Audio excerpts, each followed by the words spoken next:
Good afternoon, guys. Today is the 29th of September, Friday, end of the week. In a week that was fairly muted, I would say, to down. NASDAQ, Dow, and S&P 500 all started off very strong early this morning, but ended up much lower than they started in the morning. So NASDAQ was up about tenth of 1%, 18 points up. The S&P 500 down 11 points, which is 2/10 of 1%. And the Dow down 158 points, so 4/10 of 1%. So overall, if you look at it for the week, all of the indices were much lower, which I think has got to do with the fact that we're close to end of the September timeframe. I think traditionally September has always been a weak kind of a month to the negative side.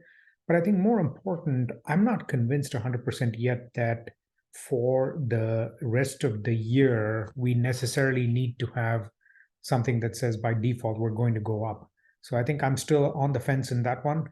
We'll know as we see. I think, and it's much harder to say yes we're going to do well rather than to say we're going to be choppy. But for the week, the S&P 500 down 6/10 of 1%. Nasdaq was basically flat, up about 1/10 of a percent, and the Dow Jones was down 1.36%. So Dow is the weakest.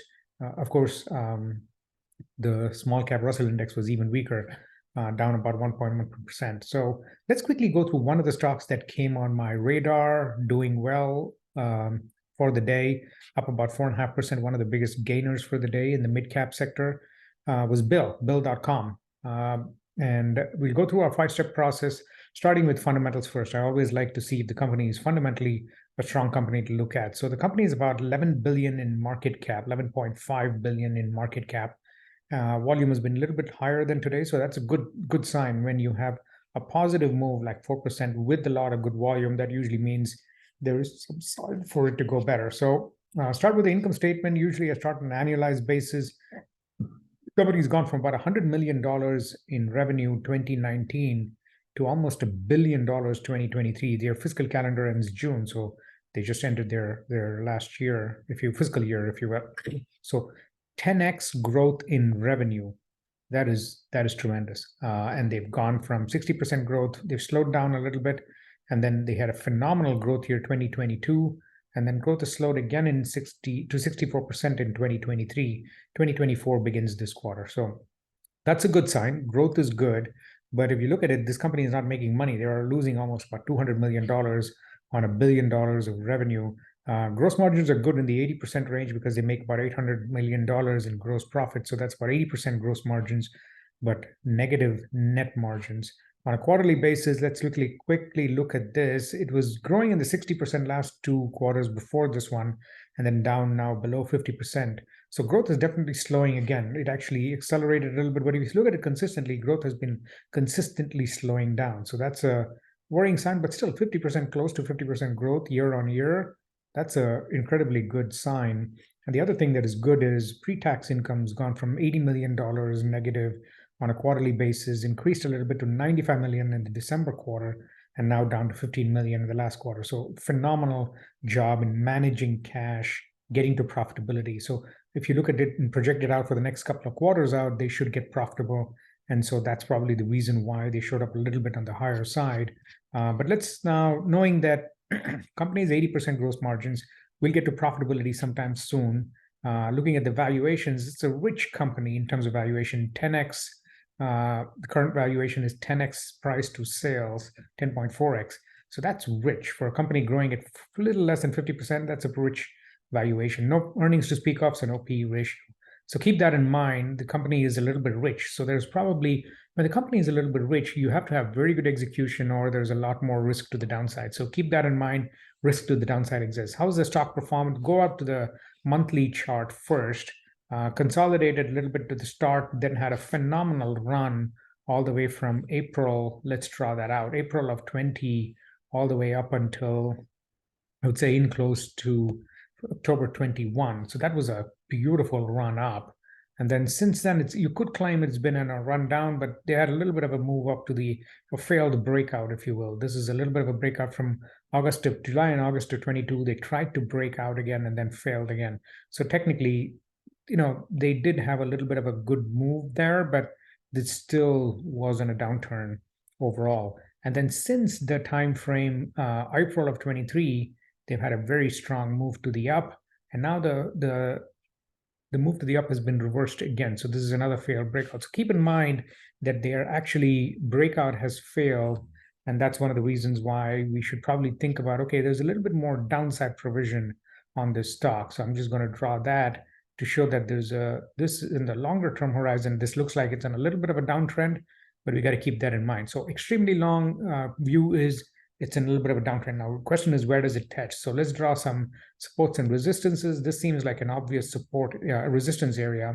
Even before that, this one, 155, 154, that seems like another resistance area. I could draw it a little bit lower, which is in the previous high, which was 136 in the last 12 months or so, because the 52-week high is 154. So I'm going to keep it somewhere in that range. The 52-week low is in the 68, but it doesn't look like it could go there, no doubt about it.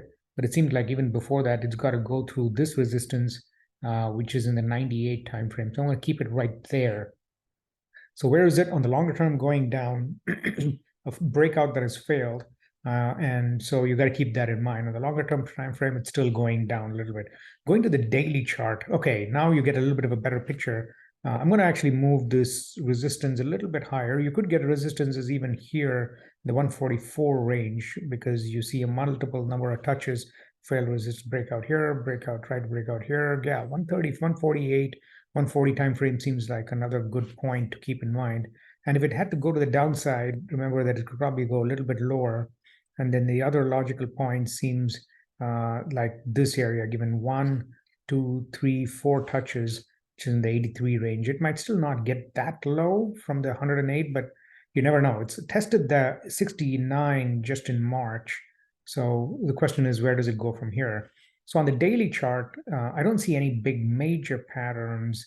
Of course, you could say that it has formed a little bit of a base here, but then it hit the resistance and a multiple tops, even a little bit higher than that, actually. To be fair, it's probably hit the resistance over here somewhere, although it tried to go all the way up here. But right now, the medium-term resistance is in the 117, 120 mark. So there's a lot of resistance for the stock, even in the lower time frame.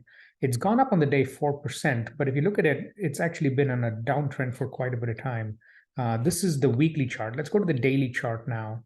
On the daily chart, okay, so I'm going to adjust it. Now you can see even better how easy it gets to be able to adjust some of these up or down. To get multiple touches is what you're trying to do. So this might be a better way to look at this. This was during earnings. So on the earnings day, or a little bit after earnings, they had a phenomenal green candle. That's always one thing that we like to be able to see, which is a good sign.